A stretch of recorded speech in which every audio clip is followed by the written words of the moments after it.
Buenos días. Hoy vamos a hablar del factor tierra en la economía y en la economía austríaca. A ver, ustedes cuando estudiaron economía se acordarán de los viejos tratados que hablaban de tres factores de producción: la tierra, el trabajo y el capital. Normalmente el trabajo está bastante bien estudiado en la economía, todo lo que es el mercado laboral, todo lo que es el factor capital también. De hecho, buenas partes de las obras centrales de la economía austríaca son teorías del capital, y Mises, Rothbard, von Baber, todos abordaron el tema del capital. Y creo que el factor tierra, en cambio, es algo menos estudiado. De hecho, viendo los austríacos sí que lo tocan, pero lo tocan bastante más superficialmente que los otros temas. Cuando hablo de factor tierra me refiero a todo lo que son recursos naturales. Hablo de ríos, hablo de aguas, hablo de minas, hablo de todo del ganado. Hablo de los bosques, hablo de todos los factores, digamos, no humanos de producción, todo lo que se refiere a la tierra, en sentido genérico. Y está bastante poco abordado. Y es un tema muy interesante. Y en la mayor parte de la literatura académica creo que se sigue bebiendo de los viejos errores de los clásicos. Los clásicos, Smith, Ricardo, Mill, todos estos cometieron muchos errores, entre ellos su visión objetiva del valor, y creo que también una visión, a mi entender, errónea de lo que es el factor tierra, de los factores de los recursos. Error que se transmitió hasta el día de hoy. De hecho, buena parte de los errores en este aspecto derivan de los errores de los clásicos. Y todos los intentos que hubo después y todas las teorías de la limitación de los recursos derivan de estos dos errores que voy a intentar discutir aquí en esta clase. El primer error es que los recursos son fijos, que hay una dotación fija de recursos naturales, o que hay un recurso natural que está dotado de forma fija. Y el segundo es que hay una utilidad marginal decreciente en el uso de los recursos. ¿En qué sentido? Es decir, que, por ejemplo, Ricardo decía que la tierra, a medida que se va usando, vamos usando primero las tierras mejores y después vamos usando las tierras peores hasta llegar a usar las tierras de baja calidad. O sea, que la productividad tiene una marginalidad, una posición marginal decreciente. Es decir, cuanto más tierra tenemos, siempre vamos usando tierra de peor calidad, la vamos usando. Bien, ambas casas son erróneas. Vamos a intentar explicar por qué. Primero, vamos a hablar de los recursos, si son fijos o no, si podemos hablar de una dotación fija o no, creo que es el problema. Cuando hablamos de agotamiento de recursos o de que se agotan las cosas, pensamos que la tierra es un espacio fijo y que es como un queso, que lo vamos cortando en lonchas hasta que se acabe el queso. Y no es exactamente así. Eso es una visión física, no económica. El primer aspecto que hay que tener en cuenta es que el hombre es el único ser, por lo menos que de forma consciente, usa recursos no sostenibles. Se dice que el hombre está agotando la naturaleza porque no es sostenible. Bien, una cosa, el ser humano es el único ser que de forma consciente usa recursos no sostenibles. O sea, somos los únicos capaces de transformar piedras en pan. O sea, transformamos piedras, las transformamos combustible y con ello hacemos cultivos, fertilizantes, todo tipo de cosas. Transformamos piedras que hay en el suelo en pan. Ningún animal es capaz de incrementar esa producción. Pues nosotros, ¿qué hacemos? Pues juntamos o mezclamos elementos, los calentamos, los maleamos, los fusionamos y de ahí sacamos, de una cosa que hay en la tierra, sacamos cosas nuevas. Y eso ningún animal es capaz de hacerlo. No somos capaces de hacer el acero, por ejemplo, cualquier tipo de metal, el grafeno, que está ahora muy de moda. Todo este tipo de cosas, solo el ser humano es capaz de hacerlas. O sea, combinar elementos de la naturaleza de forma consciente y planificada para hacer un bien de nuevo tipo. Eso ningún animal es capaz. Ningún animal es capaz de incrementar la producción de su bien. Es decir, si nosotros tenemos agricultura, plantamos, ningún animal es capaz de producir alimento para sí o para varios, como así. El animal come de lo que hay. No produce, el león no hace una granja con gacelas o con cebras y las pone allí a criar, las cebras no siembran hierbas ni cosas así por el estilo. Es el ser humano el único que es capaz de usar recursos no renovables. Eso es lo bueno que tiene el ser humano, a diferencia de lo que piensan los demás. Precisamente por eso somos seres humanos, porque somos capaces de idear e imaginar nuevas formas de producción. Entonces,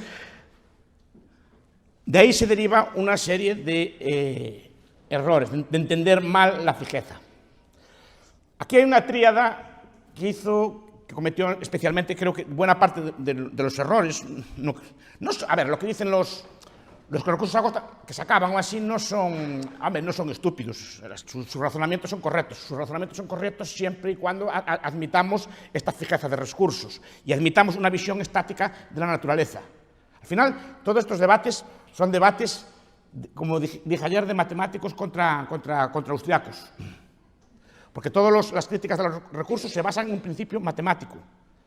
Y esto es una prueba que después podemos discutir, si las matemáticas se pueden usar, porque la matemática hay un factor que olvida, que es el factor empresarial, la empresarialidad, la idea de crear una cosa nueva o de combinar una cosa nueva o de producir de una forma distinta el mismo recurso. Y produciendo el mismo bien de una forma distinta podemos producir más bien. Entonces, no hay una escasez fija de recursos. Entonces, ¿a quién debemos esto? Uno, a Jevons. Jevons, como saben ustedes, es un marginalista, fue uno de los padres del marginalismo, junto con Malraux y con Menger, pero de forma muy distinta. Jevons habla del factor de la utilidad marginal, pero Jevons usa también modelos matemáticos aplicados a los recursos. Es su famoso libro sobre la cuestión del carbón, si alguien lo conoce. Jevons escribe un libro sobre el carbón. Jevons tenía mucho miedo que se acabara el carbón. Entonces, en el siglo XIX, como saben ustedes, todo el planeta andaba con carbón. Las locomotoras, la calefacción de las casas, las industrias, todo andaba con carbón. Entonces, Jevons hizo un cálculo del carbón que había en Gran Bretaña, basado en informes geológicos, y decía que había carbón para no sé cuántos años y que entonces había que empezar a ponerle impuestos al carbón y regular el carbón y racionar el carbón para que no se acabara el carbón. ¿No? Además de eso, acumulaba papel en su casa. Tenía la casa llena de papel. Porque el papel decía que se iba a agotar también y entonces quería especular con papel. Y papel, sí, de folios así de estos. Porque decía que se iba a agotar, que era tan escaso que entonces le empezó a especular para hacerse rico después especulando con papel. Bueno, primero, hay más carbón que nunca en la Tierra, porque se descubrió carbón en nuevas minas, se descubrió carbón en Sudáfrica, se descubrió carbón en Siberia, se descubrió carbón en Dakota, hay más carbón que nunca. Y segundo, ¿para qué vale el carbón? ¿Para qué vale haber ahorrado tanto carbón? Ahora, hay que andar a subvencionarlo, que cuesta un montón de dinero. Y no se usa, claro que no se usa. Bueno, no se usa, tiene uso, obviamente, no estoy diciendo que no tenga uso, pero no tiene todos los usos que tenía antes. Entonces, no tiene mucha lógica obligar a unos pobres gentes del siglo XVIII y XIX, que eran muy pobres, a ahorrar para el futuro. Cuando hablamos de las generaciones futuras y de cosas así, siempre estamos pensando, las generaciones futuras es como obligar a un pobre señor de la Edad Media que no consuma leña o que no consuma árboles para dárnoslo a nosotros, que no necesitamos leña ni madera en la misma proporción. O sea, es una redistribución normalmente del pobre al rico. Entonces, el primero es Jevons, con esta cuestión del carbón. Es el primero en hablar de un problema de escasez de recursos naturales. Entonces, quiere usar impuestos, quiere usar regulaciones, quiere usar normas para que la gente no use el carbón y no gaste el carbón. Dos, un señor que se llama Hubert, famoso pico de Hubert. Un geólogo, Hubert, no me acuerdo, creo que es Hubert. El autor del famoso pico de Hubert, si leyeron un libro de la calle, de las batallas, ahí le habla mucho de él. Es un geólogo, creo que de la Standard Oil, que también, aplicando cálculo matemático, definía una cantidad determinada de petróleo y cuál era el ritmo de gasto que íbamos a tener de ese petróleo, y decía que había un llamado pico de Hubert, a partir del cual ya se había consumido la mayor parte del petróleo de la Tierra. A partir de entonces el petróleo empezaba a declinar y no íbamos a quedar sin él. Y es también otro análisis, repito, que no es estúpido, es un análisis simplemente tomando una cantidad dada de recursos, aplicándole una tasa de consumo y una tasa de interés y aplicando a ver cuánto va a durar eso. El tercero es Harold Hotelling, que si cabe es el economista más influyente de este estilo. Fue uno de los primeros también en los años 30 economistas matemáticos. De hecho, los artículos de Hotelling no se publicaron al principio porque estaban matemáticamente escritos. Se los rechazaban en las revistas por estar con matemática. Mire cómo cambió el cuento en poco tiempo. Se lo rechazaban. Lo consiguió publicar por ahí y hoy en día está traducido al español, es sobre los recursos naturales o algo así, la gestión de la economía de los recursos naturales, sí. Que con tratamiento matemático va explicando cuál es la tasa óptima de consumo de los recursos naturales, cómo se va gastando.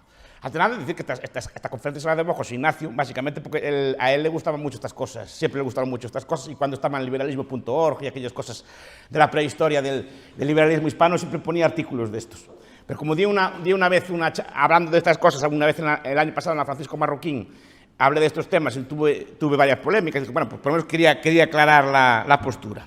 Pues digo que Hotelling es el autor que describe de forma matemática cuál debe ser el consumo óptimo de petróleo para que no se acabe. Entonces habla, por ejemplo, de regulaciones, habla también de cuál debe ser el impuesto óptimo para aplicar para que no se gasten esos recursos. La idea es esa, ¿no? Aparte de esto, hay que sumarle una serie de economistas, que son los llamados economistas de la energía. Los más famosos son Georgescu Roegen y un señor que se llama Hermann Daly, que se inspiran en la obra de viejos economistas de la energía del siglo XIX como Valois Atlanticus y Popper Linnaeus, que son una serie de economistas alemanes que también decían que hablaban del concepto de entropía, que la cantidad de energía en la Tierra era limitada y que la energía que se podía gastar de forma limitada y que si gastábamos mucha que acabábamos sin energía. Entonces que hay un límite entrópico. El problema de esto es que la Tierra no es entrópica. Pensamos que la Tierra es entrópica, la Tierra recibe buena parte de su energía de fuera, del Sol. O sea, no es un ente entrópico. Buena parte de su energía deriva de las órbitas, de la circulación de cómo gira, y así que de ahí se puede sacar energía. Y después, bueno, que siempre caen. La propia Tierra está hecha de polvo estelar que se juntó aquí y que se va. Que se va. Pues de forma circular, de forma gravitatoria, pues se hizo así. Que después me corrija Paco Capella, que sabe más de estas cosas que yo. ¿Qué? No, estoy hablando sin saber a gran escala de estos temas. Pero digo que no es entrópica. Eso sí que no estás de acuerdo conmigo. Porque viene energía de fuera. Entonces, estos economistas de la energía lo que decían es que se iba a acabar. Yo digo que no es la Tierra no es entrópica, no tiene por qué acabarse, y aún en ese caso no se sabe muy bien cuál es la cantidad óptima de energía que puede sacar la Tierra. Ustedes ven el Sol. ¿Cuánto tiempo lleva ardiendo el Sol? ¿Y cuánto tiempo le queda? Y no acaba aquello nunca de quemarse, está todo el día ardiendo y así. ¿Qué? O sea, si el Sol aguanta, aún podemos nosotros descubrir fuentes de energía. El Sol arde, si no me equivoco, por fusión nuclear. ¿Qué? Está discutiendo si se puede hacer fusión fría o no, esos son ya viejos debates. Pero digo que de momento a nosotros aún no nos hace falta arder tanto como arde el Sol, no necesitamos tanta energía. Aparte que al no ser entrópicos podemos buscar la energía fuera. Es cuestión de precios, pero nada impide pues mandar buenos ejércitos de robots a picar en la Luna, o picar en Marte, o cazar meteoritos, minería de meteoritos. Se sabe cómo se hace. Otra cosa es que sea muy caro. Entonces depende de los precios, no de la energía. O sea, los recursos no están limitados a la propia Tierra, están limitados a día de hoy por precios a la propia Tierra. Pero no quiere decir que no haya posibilidad de extraer recursos naturales de otras formas, de otros sitios. Entonces, el debate es ese sobre la entropía. A esto se le suma una serie de economistas del llamado Club de Roma, que se pusieron muy famosos en los años 70. Aurelio Peccei, que fue su fundador, pues, pero sobre todo Donatella y Meadows, el matrimonio Meadows, Postel, King, una serie de personas escribieron un libro que después se convirtió en una serie de libros que se llama sobre los límites del crecimiento, Informe del Club de Roma, explicando que los recursos acababan, que había superpoblación, que iba a haber una crisis de energía, que iba a haber una crisis de alimentos, etc. Este tipo de gente. Y después se le suma gente, por ejemplo, bueno, como Paul Ehrlich, uno de los científicos más premiados, un entomólogo especialista en insectos, que explica también que decía que en los años 80 y 90 iba a haber unas grandes hambres en el mundo y que se iba a acabar todo y que iba a ser una desgracia, una cosa por el estilo. Ehrlich es un entomólogo, repito, y es el problema que tenemos en las ciencias sociales de importar modelos de las otras ciencias a las ciencias sociales. Un modelo que vale para insectos no vale para seres humanos. Porque el insecto sí, el insecto se propaga y el insecto come todo, pero el insecto no es capaz de producir su propia comida y el ser humano sí. El ser humano es capaz de producir su propia comida y para 40 como él. Esa es la diferencia entre el ser humano y el insecto.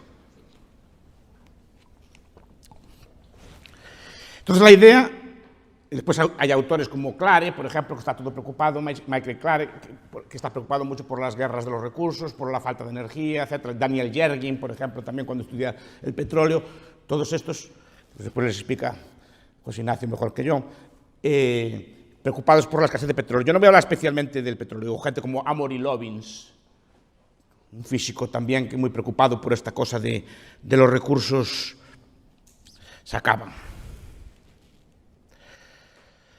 No es cierto, los recursos no se acaban. Pues voy a usar el razonamiento. El recurso no es, llega a ser. ¿Quién dijo esto? Otro nombre para Joaquín, Erich Zimmermann. El viejo Erich Zimmermann. Brandy dice que es mucho mejor que Mises en este punto y mucho más subjetivista aún que Mises. En su libro La introducción a los recursos naturales, está traducido los dos, Industria y recursos naturales. Erich Zimmermann dice que no hay recursos, los recursos llegan a ser recursos. O sea, el recurso es algo cambiante. Ese es el subjetivismo aplicado a las ciencias sociales. Esto es lo que me gusta a mí, no es algo cambiante. El petróleo, ya lo dije alguna vez, los indios caribes vivieron encima de petróleo miles de años. ¿Por qué no crearon la Standard Oil y no crearon...? Porque para ellos no era un recurso. Un metal, para un hombre de las cavernas, no era un recurso, porque no tenía forma de picarlo, extraerlo y transformarlo. No era un recurso, era una piedra más. Solo a medida que la tecnología va avanzando, podemos ver esto. Entonces, esto lo explica muy bien Erich Zimmermann. El debate de los recursos, desde nuestro punto de vista, curiosamente, repito, los austríacos lo tocaron poco y no lo tocaron de forma profunda. Mises lo toca en la acción humana así de refilón, pero no abunda mucho en él. Es mejor Zimmermann. Zimmermann y una serie de autores que estaban en los años 40, que nadie se acuerda de ellos. Por ejemplo, Earl Hansson, Nuevos mundos emergen. Un libro editado en castellano, en los años 50, en la vieja editorial Castilla. Una editorial de las que había antes. O Kirtley Mather, también. Enojan to spare, suficiente y de sobra. Kirtley Mather. Todos estos autores empezaron a decir ya en los años 20 y 40 que no había tal problema de recursos, que estaban emergiendo nuevos mundos, que estaban apareciendo un montón de energías. ¿Qué más autores tenemos? Ya más recientemente pues tenemos a Julian Simon, mítico Julian Simon, yo veo dos libros al respecto, ¿cómo se llama este? El último recurso, que es su clásico, y después una compilación de trabajos que se llama The Resourceful Earth, la Tierra plena de recursos. Pero después tenemos a Wilfred Beckerman, por ejemplo, con su libro Poverty of Reason, o su libro Lo pequeño es estúpido, criticando algunos de los argumentos, por ejemplo, de Schumacher al respecto. Tenemos a John Bratland, a Julian Morris, a Wolf Clanny. Tenemos a un señor que a mí me gusta mucho, que se llama Robert Bradley, sobre todo uno de sus últimos libros, que se llama Capitalism at Work. Capitalism at Work nos explica todo este debate de la economía de la energía y toda la literatura reciente y cómo se fue venciendo históricamente el problema de la escasez de recursos de la energía. Y en castellano yo recomiendo a Denis Avery, Salvando la Tierra con plaguicidas y plásticos.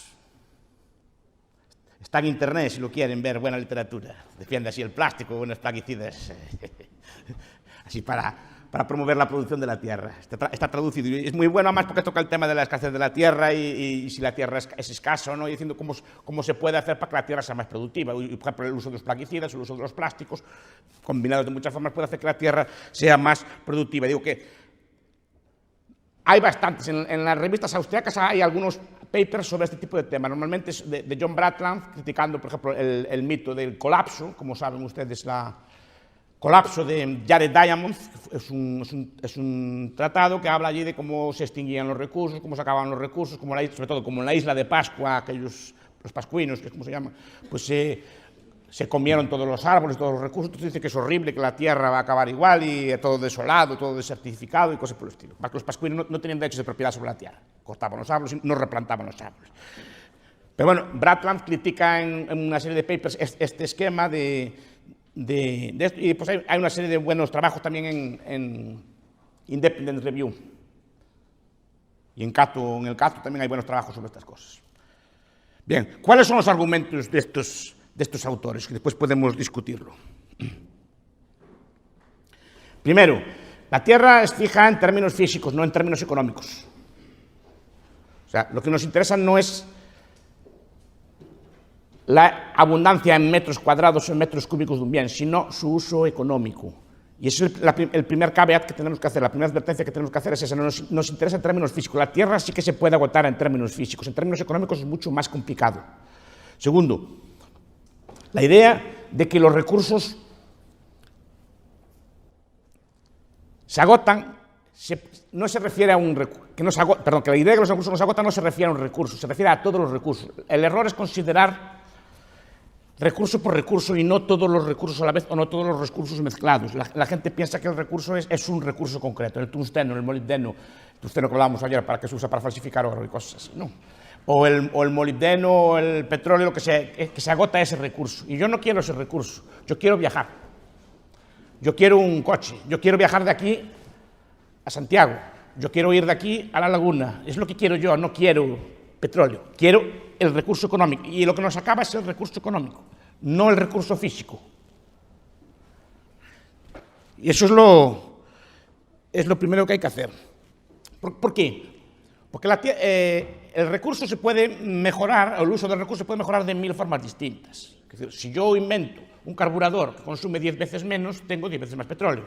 Si yo hago una casa más eficiente, consumo menos petróleo y tengo la casa igual de caliente. Es una cuestión de eficiencia, de aprovechamiento, de técnica, ¿no? Se puede mejorar sin fin. Se puede hacer híbridos, coches híbridos de mezcla de electricidad con etcétera, y se puede hacer muchas cosas. No hay límite técnico a esto, ni a la eficiencia ni al motor. Los motores, bueno, supongo que habrá un límite físico, pero los motores a día de hoy se aprovechan más o menos, dicen los técnicos, al 30% de lo que podrían ser aprovechados. Hay un límite, y de todas formas está mejorando mucho. Un coche que tenía yo cuando era joven, ahora la ratio puede ser de 1 a 5 o 1 a 10 perfectamente, entre potencia y consumo o en uso puede ser perfectamente tan alta. El recurso también depende de la tecnología, como antes dije. El recurso no es el recurso en sí, depende de la tecnología que tengamos para usar el recurso. Como dije antes, para un hombre de las cavernas no tenía picos, palas o capacidad de hacer una mina. Entonces, todos los recursos que tenía no le valían de nada. Y a medida que se van avanzando en la tecnología, van apareciendo nuevos recursos. El aluminio, por ejemplo, es muy abundante en la naturaleza, solo que está mezclado. Hasta que se inventa un proceso para separar en la bauxita el aluminio de la demás, no tienen aluminio. Pero en cuanto se inventa, aparece el aluminio por todas partes. Lo que antes no era un recurso, pasa a ser un recurso. El petróleo, hubo que aprender a refinarlo. Además, ¿refinarlo para qué? Porque el refino también cambia. Y según se refine, antiguamente se refinaba para queroseno. En el siglo XIX se refina para gasolina. El refino es distinto, los usos son distintos y se cambia la productividad del producto. No se saca el mismo queroseno que saca la misma gasolina. Entonces se va cambiando tecnológicamente lo que es un recurso y a su vez recursos que dejan de serlo. Con estos trastos, la demanda de cobre puede disminuir, porque antes iba todo así. Pero en el futuro igual va sin así. Pero se demandarán recursos que hasta ahora no valían para nada. El coltán, por ejemplo, que ahora se usa mucho, antes no usaba para nada. El litio ahora empieza a usarse mucho. Si inventamos o sintetizamos grafeno, o somos capaces de hacer grafeno de forma industrial, que ya se está haciendo, pues hará falta más grafito, pero a lo mejor menos cobre.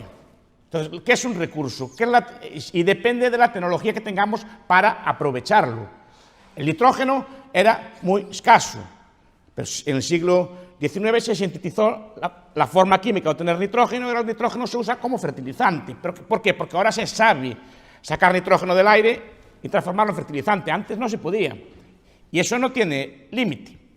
Porque depende lo que es un recurso depende de la tecnología que tengamos. Y eso es una visión económica, no es una visión física. Lo mismo que ahora despreciamos, piedras caen en el suelo, pueden ser fuentes de recursos en el futuro. Simplemente depende de la tecnología que tengamos. Depende de la tecnología también de extracción. Depende de la tecnología también de sintetizar, de refino, de lo que sea, de reciclaje. Por ejemplo, el reciclaje también es una cosa que avanzó mucho. Entonces, ¿hasta qué punto podemos decir que hay un límite en este aspecto? La tierra, por ejemplo, los georgistas. Si conocen ustedes al viejo Henry George, en muchas cosas es muy libertario. En la tierra no, él decía que la tierra era un bien escaso y que por tanto que era el único bien que era escaso, que era digamos, de dotación fija y por tanto había que ponerle un impuesto porque si no los propietarios primeros de la tierra obtenían una renta, está basado en las ideas de Ricardo, obtenían una renta excepcional y que por lo tanto había que irlo poniendo impuestos para eso. La tierra no es escasa. Vamos a ver, es escasa también en términos físicos, en metros cuadrados sí, pero no en términos económicos. A ver, la tierra se puede ir para arriba,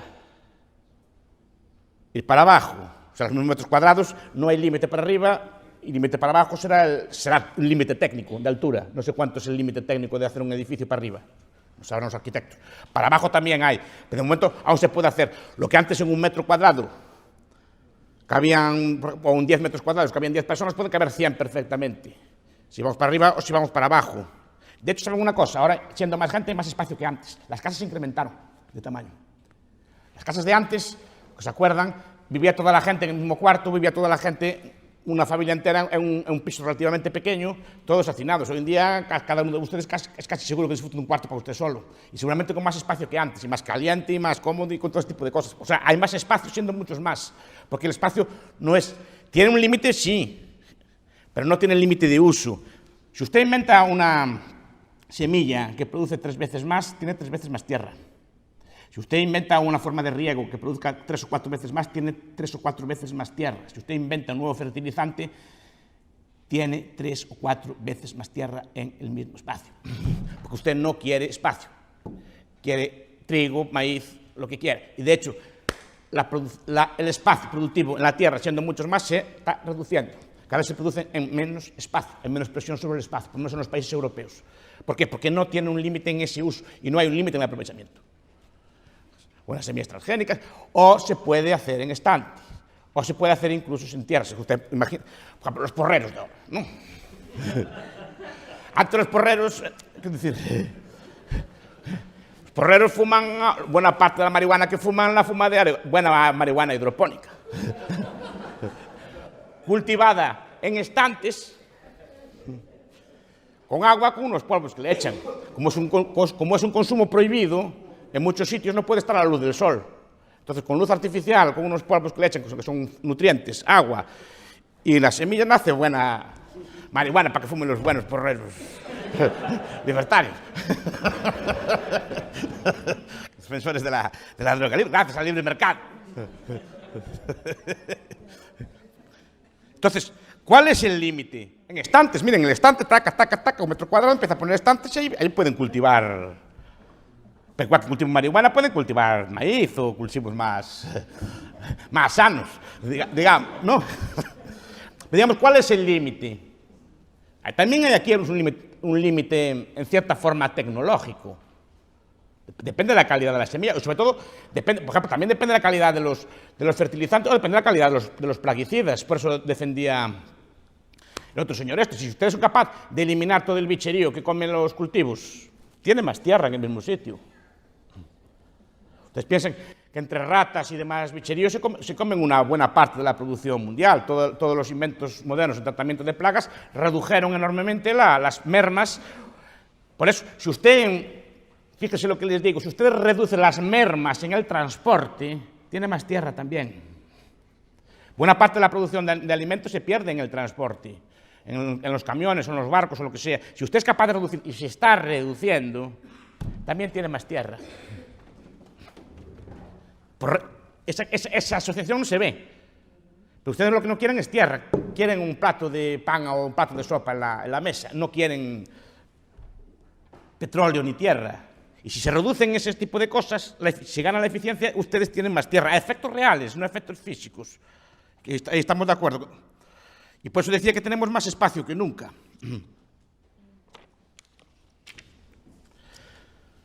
¿Cuál es la segunda falacia? Que hay una disminución marginal de la producción.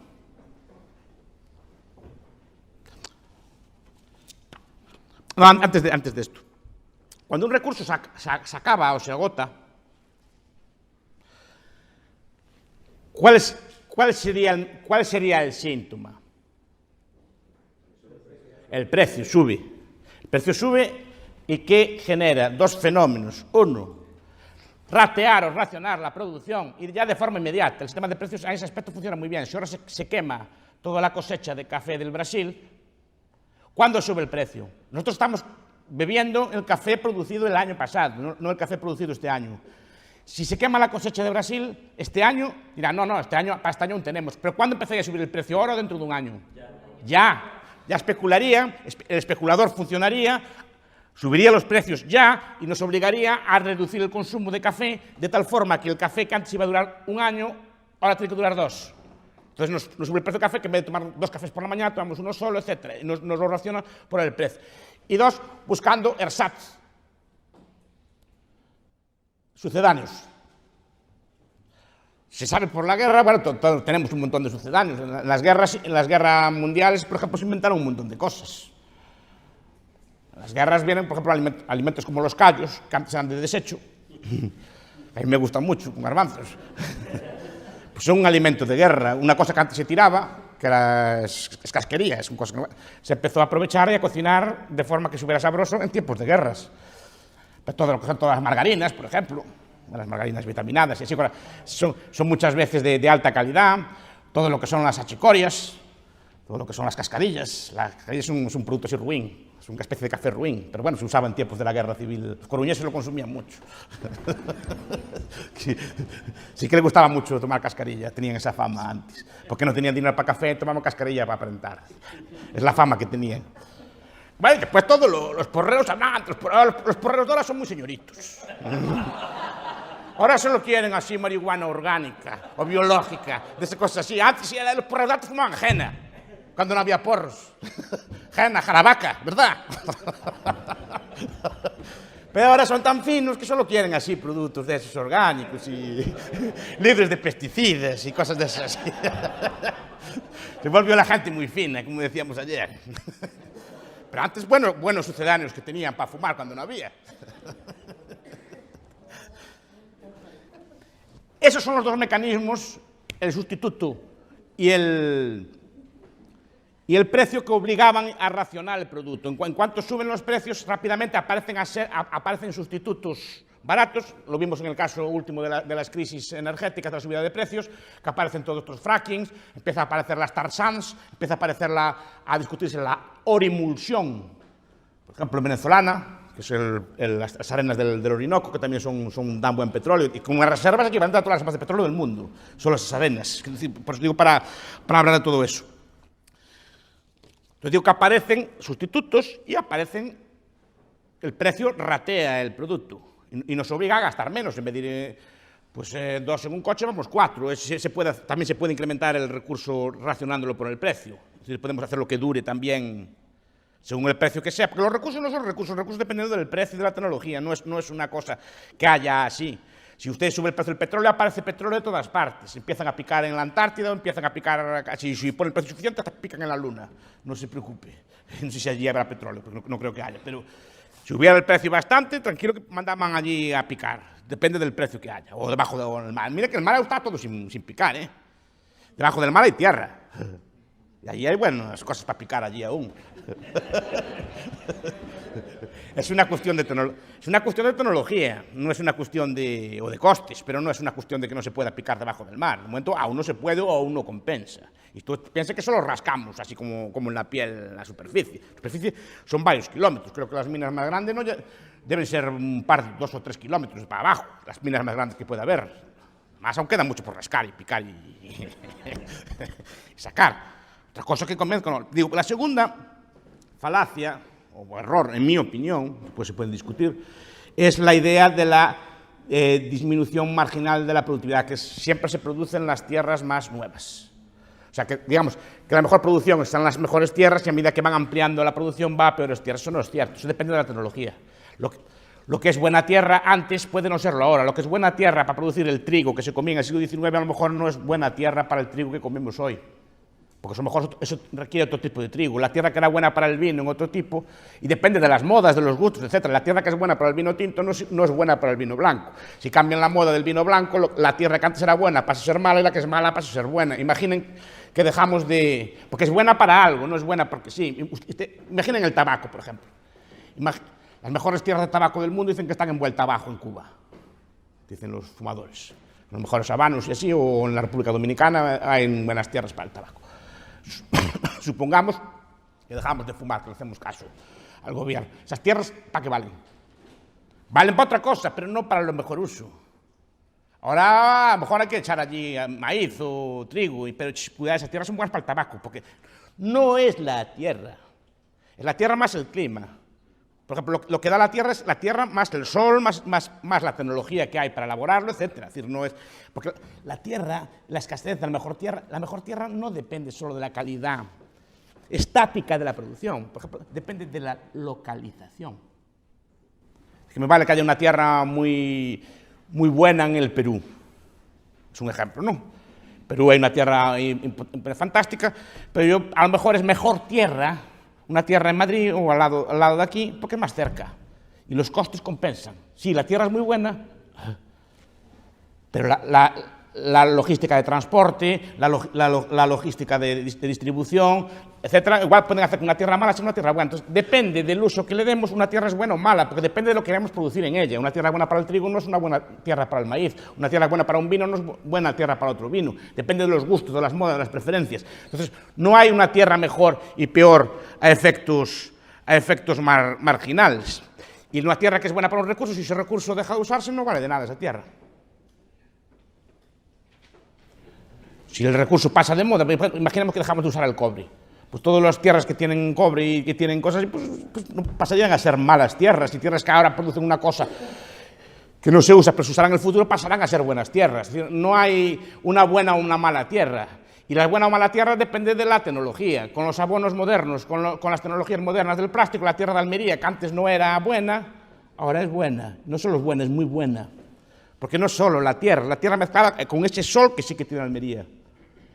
Multiplicado por los plásticos, multiplicados que ahora tiene una buena logística, tiene una buena distribución, que puede poner fruta en menos de 24 horas en cualquier punto de Europa, eso ahora es buena tierra y antes era un desierto. Entonces, ¿cuál es la buena tierra? Y a lo mejor las buenas tierras que había antes, ahora en día no valen para nada. ¿Por qué? Porque a lo mejor tienen otros usos. Pues preferimos usar las buenas tierras que hay al lado de Madrid, tienen mejor uso, pues como un campo deportivo, o como un aparcamiento, o como un centro comercial, eso no se sabe. Y sería absurdo, a lo mejor al lado de Madrid hay unas tierras fantásticas para el cultivo. Pero sería, pues a lo mejor levantar la Castellana para echar maíz allí, pues no parece muy sensato. Quiero decir, y a lo mejor la tierra se esplende, entonces depende del uso que se le dé. Y después digo que faltan tierras y recursos por usar. ¿No? Todas las tierras urbanas están sin usar, no es falta de recursos, todos los mares están sin picar. Si hiciera falta que no hubiera comida, levantábamos la Castellana, y también tampoco tengan duda. Y de hecho, en muchos países que se empobrecen, se pasan a cultivar pues, alimentos incluso en las bañeras de las casas. O criar cerdos en las casas y cosas así. Eso ya lo dicen que pasa en muchos países que se empobrecen o así, que crían gallinas o cosas dentro de las casas. El territorio que ahora no es de uso, pasa a ser de uso, cambia de uso.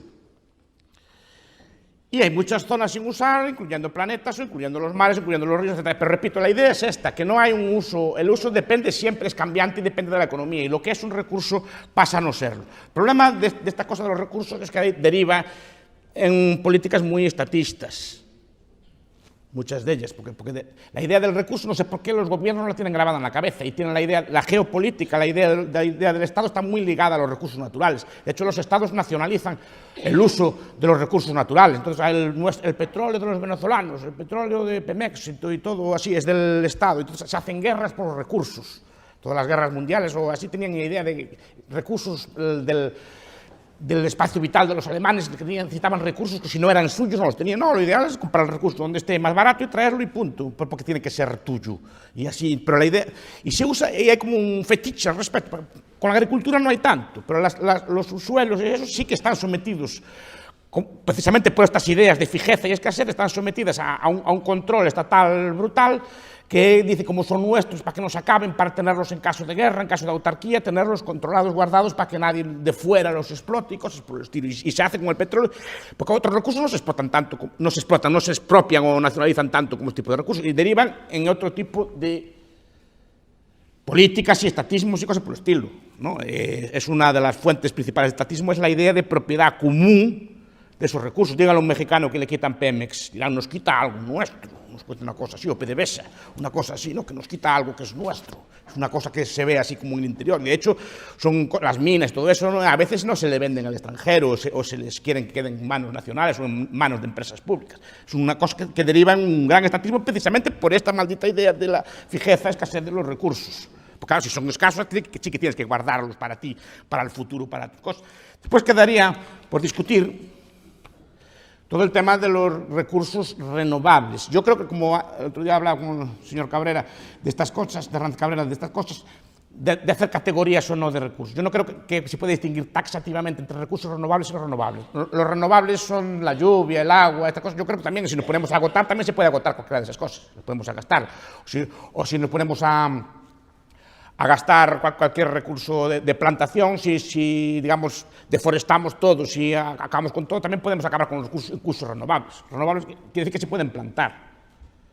Es decir, no hay una distinción taxativa o clara entre ambos. Cualquier recurso también puede ser agotable. Si nos ponemos a quemarlo, a gastarlo, podemos acabar con él a estos efectos de renovabilidad. Digo que la idea de renovable se aplica también a los bosques, a los ríos, al agua, a este tipo de bienes, o a la energía solar. No quise entrar en esto, pero también aquí, porque creo que aquí la solución es más fácil. Aquí el problema es el sistema de precios y de propiedad. Creo que es fácil, ¿no? Si los bosques que no están agotándose, que están incrementándose, en todo el hemisferio norte se está incrementando el número de bosques, se debe básicamente a medidas de propiedad privada.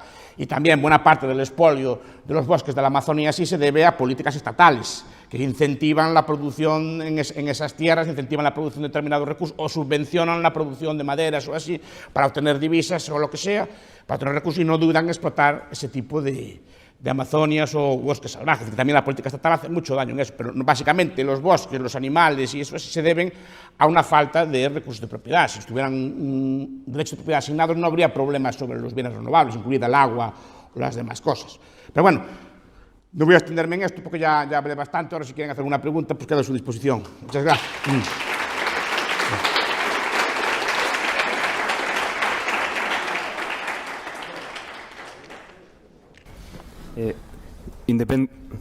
Independientemente de lo que ha comentado, utilitariamente grabar la tierra es un mal menor si existiera el Estado, porque si grabas la tierra, la oferta no solo no disminuye.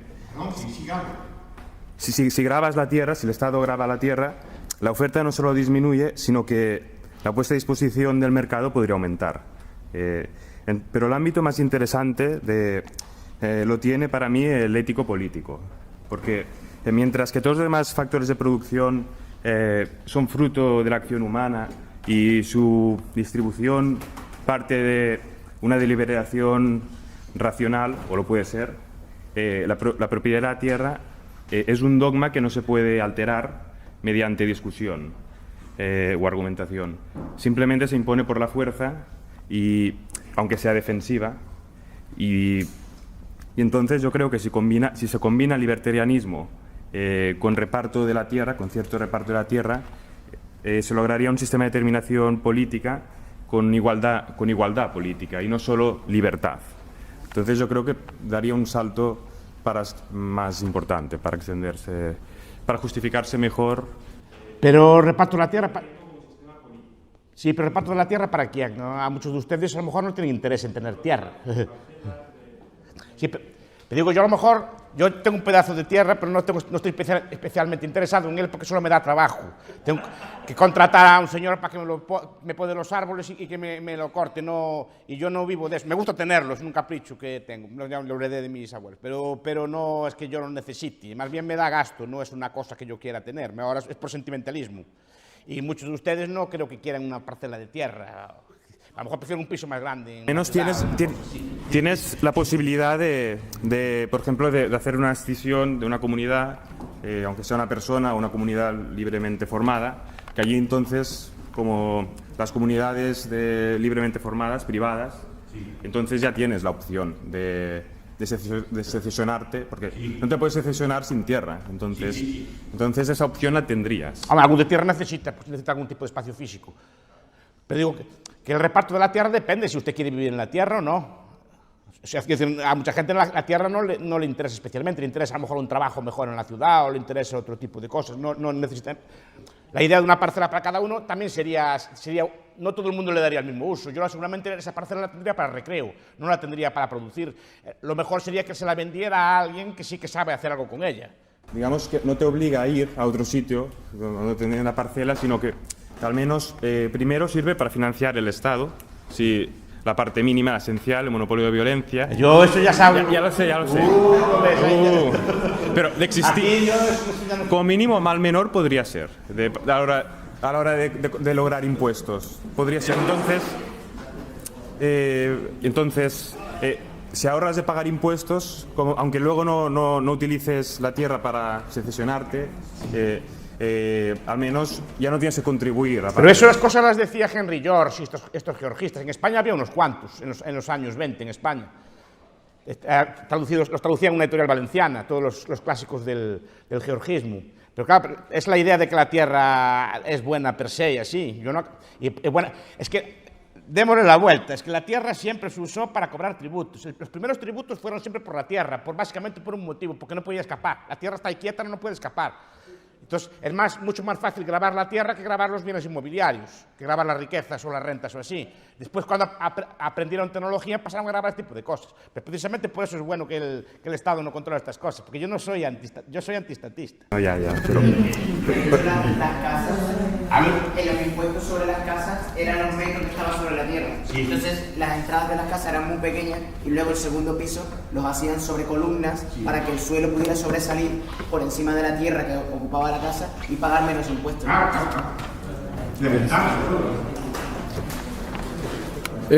Gracias, Miguel. Yo tengo dos preguntas. La primera es, independientemente si eres ecologista, pro cuidado del medio ambiente o eres una persona escéptica, la estrategia de comunicación que tienen a la final es del miedo. O sea, en 5 años las islas pequeñas como Fiji van a ser tapadas, si es que no paramos la subida de los grados centígrados hasta este año, pues ya no hay marcha atrás. A la final esa es la estrategia del miedo. La pregunta es, todas estas innovaciones de que tú hablabas, la mejora del reciclaje, el aparecimiento de nuevas tecnologías de energía, tal vez no hubieran sido posibles si es que justamente no hubiera esta retórica y esta estrategia de comunicación del miedo. O sea, al final y al cabo lo que podríamos pensar es que ha sido positivo que existan todos estos movimientos ecologistas. No sé si es que tú estás hasta cierto punto... No quisiera entrar en el tema del ecologismo porque no es el debate aquí. Yo no quise entrar, ya sería para otra conferencia, porque eso es una filosofía política. No quise entrar en eso. El debate era sobre la tierra y sobre si los recursos se agotan o no. Los factores que llevan pueden ser desde una guerra, como expliqué antes, que en las guerras se desarrollan muchas cosas, o simplemente el sistema de precios. Muchos de los bienes que se sacan del petróleo ahora son fruto del sistema de precios. Todo el fracking, todas estas cosas así, a un precio de petróleo barato no tenían sentido que existieran. Se conocen desde hace mucho tiempo, pero se empiezan a usar ahora y se empiezan a desarrollar con el sistema de precios. No hace falta que le metan miedo a usted, ya el sistema de precios se le opera solo. Y la propia competencia lleva a una bajada, a una competitividad por la energía, para ofrecer precios baratos a la energía, que lo mejora. De hecho, el precio de la energía debe ser de las cosas que más bajó en los últimos 100 años, con comparación con cualquier otro bien. El coste de calentarse, de moverse y todo eso bajó muchísimo, espectacularmente. Y al final eso más o menos va en la línea de la gran apuesta que hicieron en los 90 acerca del cobre y lo que iba a pasar, ¿no? La apuesta fue, ya la conocerán ustedes, la de Ehrlich y Simon, que yo no quise hablar de ella porque ya es un clásico que le gusta mucho aquí a José Ignacio. Lo que apostaron fue, si está tan seguro de que se van a agotar los recursos, dígame cuáles, fue Simon y Ehrlich, dígame cuáles son, vamos a la bolsa y compramos $1000 de cada uno. Si suben de precio, usted se hace rico, si no me hago yo. Y apostaron, y todos los minerales bajaron de precio, y siguen bajando de precio, en términos reales siguen bajando de precio, con picos. A lo mejor, por ejemplo, cuando hubo las huelgas en Chile, en las minas, pues sí que subió el cobre. Pero fue por las huelgas, no fue porque no hubiera cobre, etcétera, etcétera. Es decir, pero todos los minerales bajan de precio. Y la apuesta está abierta. Si quiere ganar dinero y no cree en esto, puede comprar minerales que apuestan contra usted. Y la última pregunta sería, cuando tú estudias economía ambiental y demás, al momento de desarrollar tus modelos, ves que el óptimo de Pareto se da cuando es un monopolio estatal y no cuando es libre competencia, porque cuando es libre mercado y libre competencia, lo que te arroja el modelo a la final es que produces menos, los precios son más altos y además genera más externalidades negativas. A la final y al cabo, lo que nos estamos dirigiendo, ¿verdad?, es que todos los recursos sean manejados por el Estado. Tampoco quise entrar en eso. La externalidad negativa es un concepto derivado de la falta de derechos de propiedad. En el siglo XIX, a lo mejor por ideas de estas, antes los pleitos medioambientales se resolvían por tort, se resolvían por pleito ambiental. En el siglo XIX, los estados expropian las aguas, los ríos, las minas, los mares, los subsuelos, se hacen propietarios de ellos y a partir de entonces pasan ellos a gestionarlos y a partir de ellos pasan a gestionar por un sistema de licencias. Es decir, el responsable de la gestión del aire, el agua y todo ese tipo de cosas son los estados, no los mercados. Y en un sistema de mercado no habría externalidad si estuviera bien definido el derecho de propiedad. Es decir, es el principio de coming to the nuisance, que dicen los juristas, o el principio de... Son principios jurídicos que dicen que si yo tengo una granja de cerdos que huele mal y usted compra al lado de mi casa, usted no puede quejarse. Al revés, si usted está tan tranquilo con su granja y yo le pongo la granja de cerdos al lado, sí puede quejarse. Es un principio de homesteading, del que llega primero tiene mejor derecho. Es un principio de universal observancia. No sé si me explico. Antes se asignaban así las cosas y si estuvieran bien definidos los derechos de propiedad no habría ninguna externalidad. Simplemente el propietario de la tierra afectada podría decir, pare, está afectando una cosa a la que tengo yo mejor derecho. Y eso se iba avanzando poco a poco a través del derecho. El Estado acabó con todo eso, el Estado nacionalizó aguas, ríos, todo tipo de cosas. Por ejemplo, en Pontevedra antes no se podía abrir una celulosa porque los propietarios de la costa eran los pescadores. ¿Qué hizo el Estado? Nacionalizó las playas, nacionalizó las costas, y ahora las costas son mías, le doy una licencia a la celulosa. ¿Qué huele? ¿Qué fastidia? ¿Y qué? El aire es mío, el del Estado, y como el de la celulosa es amigo del alcalde de Franco, se lo dio. Es la asignación de derechos de propiedad que hacen los estados normalmente. Entonces, le regaló las externalidades todas a la celulosa. Digamos que como la licencia se la dio el Estado, no tienen derecho a quejarse. Y tienen que chupar el humo los gases y cal. ¿Por qué? Porque no hay propiedad. Entonces, la externalidad que se debe a una mala gestión estatal del recurso, no una mala gestión del mercado, como piensa la gente. Sí, buenas. Me gustaría saber qué opina usted, por ejemplo, de invertir en tierras no a modo especulativo, sino más como reserva de valor para, por ejemplo, en caso de un cataclismo financiero o algo así, tener tierras cultivables para si pasáramos a vivir en una autarquía. Eso sería clave, tener ese tipo de tierra. Entonces me gustaría saber qué opina usted de hacer una pequeña inversión como reserva de valor. Como tener oro. Lo que pasa es que en una catástrofe de este estilo, probablemente no tendrías petróleo para andar con los tractores, tendrías que usar bueyes o cosas por el estilo. Lo cual es bastante complicado, te lo digo yo, que no es... Pero bueno, es una reserva, claro, es una reserva. ¿Que esa reserva es especulativa, sí? Es especulativa, sí, claro. Está diciendo una cosa o la otra, pero en sí es especulativo. Pero al ser especulativo puede salirle bien o salirle mal. Es decir, que si especula y no pasa tal catástrofe, igual tienes el dinero gastado en unas tierras que no te rinden nada o te bajan valor. Claro, pero es como el oro, como cualquier otro tipo de inversión. Puedes especular con ello o no. Claro. Pero Lo que dice que es una última reserva. Claro. Aquí, Edgar. Profesor Bastos, soy Edgar Fernández. Permítame que le lleve la contraria yo pienso que los recursos sí que son limitados, la productividad marginal también es decreciente, a un nivel de tecnología dada y un nivel de demanda. Si ahora en el planeta, en lugar de haber 7.000 millones de habitantes, hubiera 700.000 millones, hubiera escasez de recursos y la utilidad marginal de los recursos sería decreciente.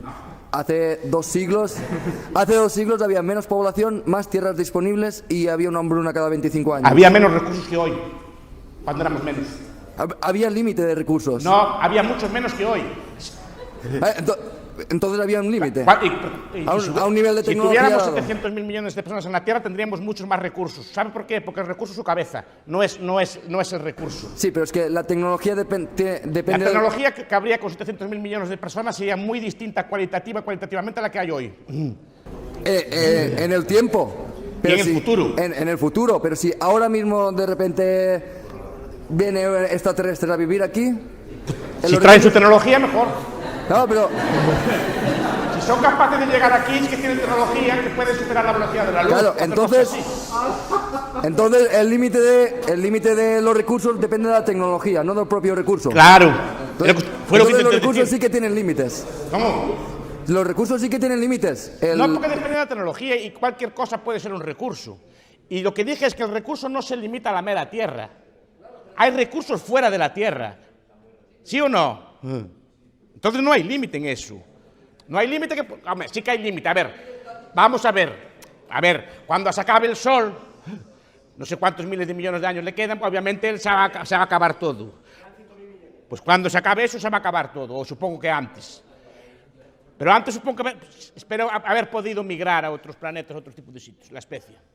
Pero digo, el argumento es, menos gente, menos recursos. Cuando éramos 50.000 en la Tierra, no teníamos nada. Ahora que tenemos 7.000 millones, cosas que antes eran impensadas, tenemos suficiente y tu espera, como dice Kingler Matthews, suficiente y de sobra. Pero eso depende de la tecnología. Claro. La tecnología marca el límite del recurso. La tecnología y muchos otros factores, el uso, el precio, la calidad, las combinaciones que haga usted. La tecnología probablemente no tenga límites. No lo sabemos. Depende de la cantidad de humanos que haya. 50.000 personas, poco cerebro podían tener. Aunque tuvieran, no tenían la capacidad de dividir el trabajo que tenemos hoy. Pero con 700.000 millones no llegaremos a eso porque la población se está estancando. A ver, corrígeme los errores científicos. Muy interesante, como ves, esto da para mucho. Los que seáis más de ciencias habréis notado las cosas que ha dicho que son...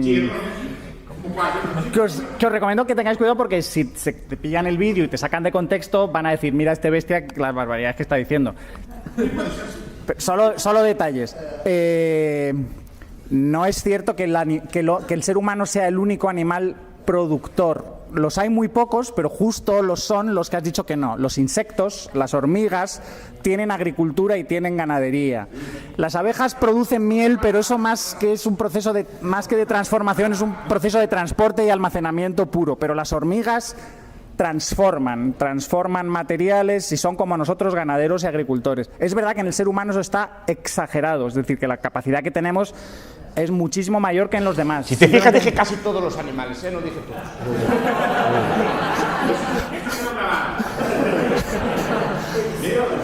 Has dicho el humano es el único y lo tengo apuntado varias veces. Y has dicho los insectos no y lo tengo apuntado. No, dije que el insecto no es capaz de producir para alimentar muchos como él.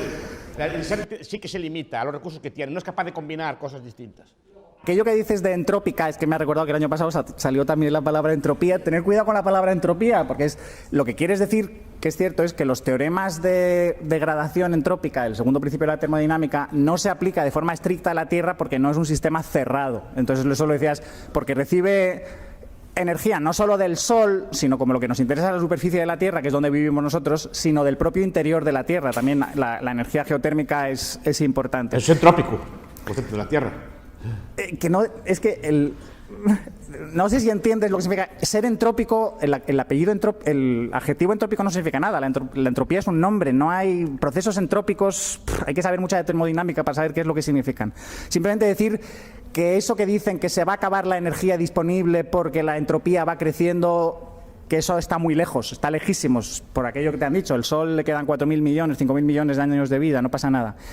Luego, es muy importante lo que dices, eso sí que es verdad que es muy importante lo que dices, que el recurso no es en sí mismo, sino que depende de otros recursos complementarios a los que llamamos máquinas o a los que llamamos tecnología. Es decir, que no solo os enfoquéis en el recurso material, carbón, petróleo, sino que veáis con qué se usa. Yo suelo decir, no solo importa la fuente de energía, sino la máquina que lo aprovecha. Entonces, mientras no hubiera motores de combustión, todo el petróleo que tenías da igual. Pero tampoco uséis expresiones como: si consigo un motor 10 veces más eficiente, es lo mismo que si tuviera 10 veces más petróleo. No, no es lo mismo. ¿Por qué? Porque el petróleo lo puedes usar para muchas más cosas. Y porque el petróleo ocupa un volumen y una masa, y entonces tienes que transportarlo y meterlo en un sitio. Entonces, se parece, pero no digáis es lo mismo. Es que si los austriacos siempre usan el mismo ejemplo, digo, no es lo mismo. Aparte que hay un problema. Los incrementos de eficiencia en ciertas cosas se sabe, igual por leyes físicas de ingeniería termodinámica, que es muy, muy difícil que aumente. El motor de combustión no va a mejorar mucho más. No vais a tener coches que consuman 1 litro cada 1.000 kilómetros. No, es que eso no, está fuera de... Se habrá cambiado de tecnología, utilizarás otra cosa, no utilizarás gasolina, utilizarás motores que no sean de combustión. O híbridos. Pero eso ya lo dije yo también, ¿eh? No, dije que hay límites en la eficiencia, sé que hay límites. Solo un detalle final, el pico del petróleo, es verdad que han cometido muchos errores, pero si lo ves en profundidad, ellos no dicen solo que el petróleo se va a agotar, sino que la cantidad de petróleo que es extraíble de forma eficiente, no con criterios económicos, sino más termodinámicos, va a decaer. Y eso es verdad en el sentido de que cada vez es necesario meter más energía para sacar una unidad de energía. Es decir, cada vez gastamos más energía, aunque nuestra tecnología sea mejor, como estamos accediendo a energías que están más hundidas, que son más difíciles, cada vez nos cuesta más. Y a ellos esto les parece ineficiente. Nosotros les tendríamos que explicar, oiga, que lo que importa al final es los recursos y los servicios que nos dan, que hemos gastado mucho pero que nos lo podemos permitir, no pasa nada. Sí, porque además hay una cosa, no es solo la energía, es la calidad de la energía. No, quiero decir, una caloría en un mono no es lo mismo que una caloría en tu cerebro. No sé si me explico. No, porque la caloría en tu cerebro tiene una potencialidad muy superior a la del mono. Entonces no es lo mismo la calidad no es que las calorías, sino dónde se usan las calorías. Y si esas calorías del petróleo, que sí que puede ser más ineficiente sacarlo en términos termodinámicos, se usan en una máquina o en algún producto más eficiente, puede ser más recurso. Porque no solo la cantidad es la calidad. El Sol viene así. Si somos capaces de transformar el Sol, a ver si no digo ninguna burrada ahora, en un rayo láser, a través de alguna máquina, algún proceso, creo que se puede, no sé si me corregir, se puede muy caro. ¿Correcto? Sí. No es lo mismo tener energía no coherente que coherente. El láser es tan potente porque con la misma potencia que una bombilla, al tener energía coherente, se concentra y puedes hacer cosas que no... Ahí está, pues si fuéramos capaces de transformar el Sol en láser, cambiaría mucho la calidad de la energía. Es igual, repito, que una caloría en un mono no es lo mismo que un humano. No es lo mismo una caloría en un insecto que en el cerebro de un ingeniero que inventa un nuevo proceso de producción. Está mejor gastada en el ingeniero. Digamos que tiene más potencia esa caloría en el ingeniero, no es solo la caloría. Creo que se entiende la distinción. ¿Qué? No digas que tiene más potencia. Es más útil por el factor interior. Ahí está. Se multiplica. Las 1.000 calorías o 2.000 que puedes... No, las 2.000 calorías que puedes ingerir tú al día son mucho más productivas a todos los efectos que las de una vaca o una cabra. A eso sí. Entonces no son iguales. Y las máquinas pasan. Yo le quería preguntar al profesor Bastos, ¿qué le parece a usted los planes urbanísticos de las ciudades? Hombre, no es el tema. Pero básicamente consiste en hacer escaso un recurso que no lo es. Se trata de limitar el uso de la tierra para generar rentas para los políticos. Eso lo hacen mucho, lo explican los teóricos del socialismo, lo hacían mucho los países socialistas con los bienes de consumo. El bachaqueo de Venezuela, por ejemplo, es algo así. Es decir, se restringe con precios artificiales los alimentos para que no haya alimentos en las tiendas, así sea el gobierno quien venda en el mercado negro los productos. Con las tierras se hace algo semejante, se restringe el número de tierras artificialmente para que solo puedan producir unos cuantos y así el gobierno obtenga rentas de la venta de esas tierras. Porque si no, la tierra habría abundancia de todos para construir y cosas por el estilo. Y genera corrupciones y cosas por el estilo. Bien, andamos ya un poquito más de tiempo. Hay un par de turnos pedidos. Hacéis las preguntas los tres juntos y ya respondemos rápidamente. Profesor, usted como defensor de la moneda dura, antigua, etcétera, utilizando su discurso, nosotros buscamos, o sea, no queremos oro, queremos un medio de cambio. Entonces, ¿cómo defiendes el patrón oro en ese sentido? A ver, yo no sé, aquí no soy geólogo ni quiero hablar de lo que no sé, ya bastante metí la pata, güey. ¿No? Bien, pero el oro, por lo que leí, dicen los geólogos que es relativamente escaso en la Tierra con la tecnología de hoy. Entonces, se entiende, por lo que leí, que duplicar la cantidad de oro con la tecnología de hoy, no con la tecnología de mañana, llevaría como 50 años. En el peor de los casos, eso llevaría a una inflación del 1 y pico %. Si es que hay que discutir si el oro genera inflación o no, es otra discusión. Entonces, normalmente se usa el oro porque no se oxida, porque es relativamente escaso, porque es maleable, etc. Esas son las funciones, pero si no se diera, se cambiaría de patrón. A patrón platino, patrón lo que quieran, grafeno, lo que sea. ¿Qué? ¿Qué pasa si hay otra cosa que te da un mejor servicio? Sí. Es lo que has insistido. Si lo diera mejor servicio, sí, es lo que hay que probar. Lo dirá el mercado, claro. A ver, profesor, ha citado el caso de Alemania como ese fetichismo que hay por la tierra, ¿no? Y a mí, mi pregunta es, ¿cómo casa esto que ha dicho con, por ejemplo, países que quieren también fetichismo con su tierra, que quieren tenerla para ellos, como Reino Unido? ¿Cómo casa eso con nuestras ideas? No termino de entenderlo. Pero, ¿cómo? Fetichismo por la tierra. A ver, la idea, si entendemos que la tierra y todo eso es un recurso escaso, que se agota, que hay que conservarlo en la mejor posición, la consecuencia es que el gobierno se querrá hacer propietario o el gestor de esos bienes para eso. La idea de espacio vital alemana es una idea derivada de estas ideas de la tierra. Si la tierra dice no es abundante, no hay problema, no habría problema de espacio vital ni de guerras por ese estilo. Y los ingleses supongo que también heredarán ese tipo de ideologías. Solo que como en Inglaterra hay poca tierra, a lo mejor Inglaterra más bien es una talasocracia, es un imperio marítimo, probablemente le dé menos importancia a la tierra y a lo mejor a otro tipo de espacios marinos o la insularidad, otro tipo de cosas. Aquí. Me gustaría, volviendo al hilo de que ha salido el tema de Henry George, que luego lo utilizan los fabianos, etcétera, etcétera. Me gustaría que me contraargumentara de una forma rápida porque el argumento que ellos dicen que como la tierra pertenece a la sociedad, lo que no se gravaría la creación de riqueza, sino el propio hecho de tener la tierra. Por lo tanto, dicen que ese impuesto no afecta a la producción, pero yo no lo veo así. Claro que afecta, pero que Henry George es como Ricardo y como todos los clásicos. Repito, la idea en sí no es estúpida, a todo el mundo le parece lógico que si una cosa hay un stock que se vaya gastando. Pero Henry George pretende que el mero hecho de tener tierra hace que cada vez tengas mayor renta. Precisamente porque al haber más gente, la tierra se va haciendo más escasa, subirá de precio y obtendrían una renta solo por el hecho de tener tierra. Y esto es lo que intenté negar hoy. Es decir, no hay más tierra, ni menos. Es decir, aunque se incremente la población, usted tiene cada vez más espacio y la renta de la tierra no tiene. Puede ser que sí en algunos sectores, puede ser que no en otros. Depende, si usted tiene una mina de carbón, probablemente el valor de su tierra baje. Si tiene una mina de grafeno, o que es grafito, pues tendrá una subida del valor de su tierra. Pero no tiene necesariamente por qué subir el precio de la tierra o tener una renta extraordinaria solo por el mero hecho de que se incremente la gente. ¿Realmente si grabas eso no afecta para nada a la economía? Afecta como cualquier otro impuesto, claro.